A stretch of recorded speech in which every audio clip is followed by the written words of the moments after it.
Fala minha gente, tudo certo? Vamos nessa então falar sobre a Internacional e nesse vídeo te atualizar as últimas do Colorado, cerca de 24 horas depois da queda na Copa Sul-Americana. É sobre isso que a gente vai falar, porque tá todo mundo perguntando, e aí, muda alguma coisa? Magrão, Felipe Becker, presidente, treinador, o que vai mudar no estádio Beira-Rio? A gente já fala sobre isso. Antes, preciso te dizer que todos os vídeos do canal são em parceria com a KTO. A KTO é a casa parceira do JB, que tem sede aqui no Rio Grande do Sul, que tem odds extremamente confiáveis, os caras são realmente de respeito, vão te dizer e mostrar que é para entretenimento. A gente adora comunicar sobre a KTO, porque ela diz o seguinte, é para brincar, é para se divertir. Ninguém fica rico da noite por dia, não existe falsa promessa, é um site para maiores de 18 anos, que tu vai lá para arriscar teus palpites, pegar ali conforme a tua condição financeira e dizer assim, pô, eu posso brincar agora, tá começando a Olimpíada, tem jogos do Campeonato Brasileiro a rodo ainda, o Inter vai ter no mínimo 5, 6, que buscar recuperar do Campeonato Brasileiro, então toda quarta e domingo vai ter jogo, então quer brincar, quer te divertir, vai na KTO, usa meu código JBFilho,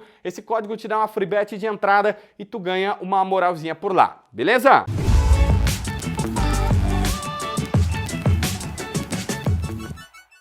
Gente, no momento, 24 horas depois do ocorrido, de mais uma queda, de mais uma situação, aliás, parênteses aqui, eu não considero cair para o Rosário um fiasco. Se a gente colocar todo o contexto que o Inter caiu na repescagem da Sul-Americana, eu até acho que fica um fiasco, né? Pode ser mais enquadrado assim. Mas cair pro Rosário, fiasco é pro Globo, que daí se a gente chama Rosário fiasco, imagina, isso não quer dizer que é ruim, é bom cair pros caras. Estou dizendo que cair pro Rosário pode acontecer, o problema é cair na repescagem de uma Copa Sul-Americana, né? E tão cedo. Se cai assim, pô, semifinal, tu perdeu pro Rosário, tá bom, poderia acontecer, embora eu não acho que esse Rosário vai ir. Mas enfim, o fiasco é perder pro Globo, é perder pro próprio Melgar, que é um time bem menor, quem sabe é um América Mineiro e tudo mais. Mas enfim, tá?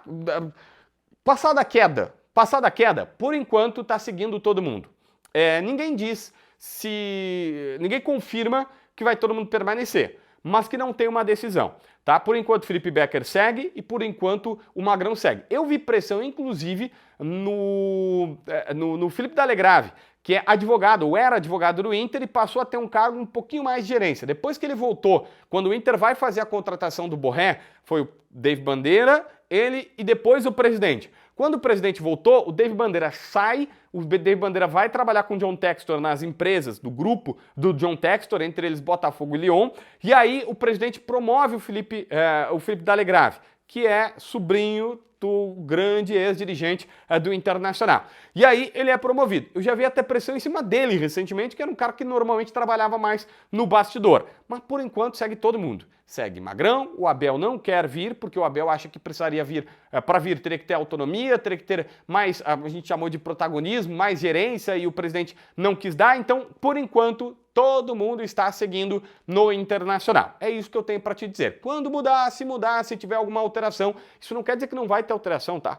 O que eles estão dizendo é que ainda não tem uma definição. Provavelmente eles não sabem, neste momento, quais serão as atitudes, e é uma projeção minha, quais serão as atitudes que vão tomar. Se de fato, bom, tá, vamos tirar o Magrão? Para tirar o Magrão tem que contratar alguém. Bom, mas vai tirar o Felipe Becker? Para tirar o Felipe Becker, embora a questão do Felipe Becker é um vice-presidente muito mais estatutário, muito mais porque o clube obriga que tenha um vice-presidente. Na prática, quem comanda o vestiário é o presidente Barcelos. E, enfim, se o Inter vai contratar um diretor executivo, isso também estava sendo bastante trabalhado no bastidor colorado e tudo mais.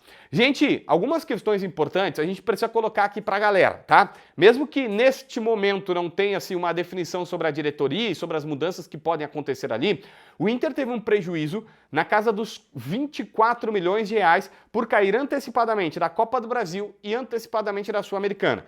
Todo começo de ano eles fazem lá uma previsão, olha, eu preciso ser semifinalista da Copa do Brasil, eu preciso chegar nas quartas da Sul-Americana para ter um equilíbrio, pelas premiações, contando com aquelas premiações para ter um equilíbrio financeiro.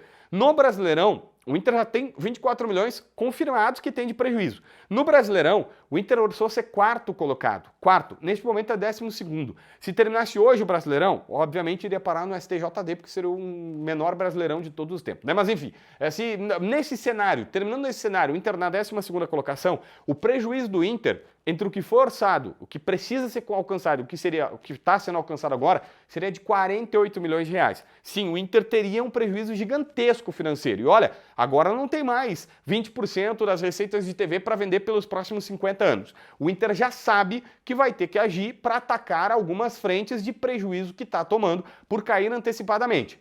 Isso primeiro. Essas quedas antecipadamente e perdas de receitas farão com que o Inter provavelmente diminua o apetite na hora de contratações.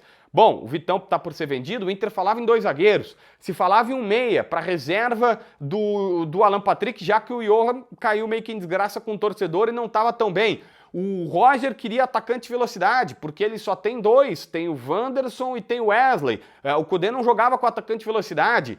Enfim, algumas pessoas, o Kudê quando estava aqui dizia, olha, eu preciso de outro centroavante porque o Alário é um cara que não tá me entregando tudo que se sabe. Cara, o Inter provavelmente vai com bem menos apetite no mercado a partir de agora e o orçamento vai reduzir, porque tu já tem uma dívida que cada vez mais cresce, essa gestão nunca baixou o endividamento, eles aumentaram as dívidas do Inter, já está do ano passado para...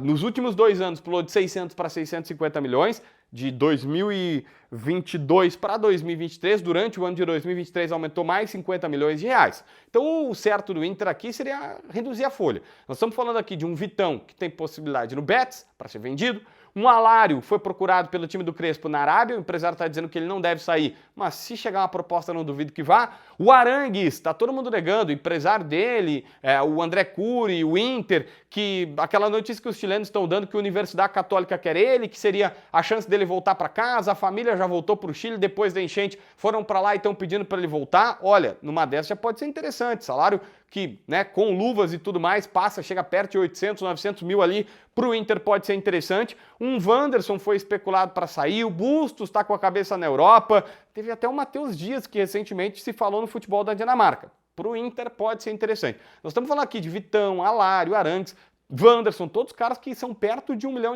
tá? Alguns deles não chegam a 1 milhão, mas é perto. Nós estamos falando de 4 ou 5 jogadores, se botar mais o Bustos, nós tem um pacote aí de tem um pacote aí de R$5 milhões de liberação que o Inter pode fazer. Não acredito que todos esses caras vão sair, mas o que eu preciso te dizer é, cara, o prejuízo está enorme e 2 consequências devem acontecer. A primeira é contratar de uma maneira mais módica, contratações não tão badaladas como já se viu no Internacional e principalmente, se bobear, o mais certo a fazer, o mais sensato é liberar a folha, porque do jeito que dá, provavelmente os caras não vão conseguir manter esses altos pagamentos caindo antecipadamente de Copa do Brasil e Copa Sul-Americana. Enfim, são pepinos para a diretoria conseguir ajustar. Mas, antes de tudo, precisa definir. Fica Magrão? Fica Felipe Becker? O presidente vai contratar um diretor executivo? Vai dar poderes para ele? Enfim, muita coisa precisa acontecer. Não é só o Roger treinar o time dentro de campo, tem muito bastidor pela frente também. Inscreve no canal, assina a notificação, deixa teu like, comenta aqui embaixo para ver mais vídeos.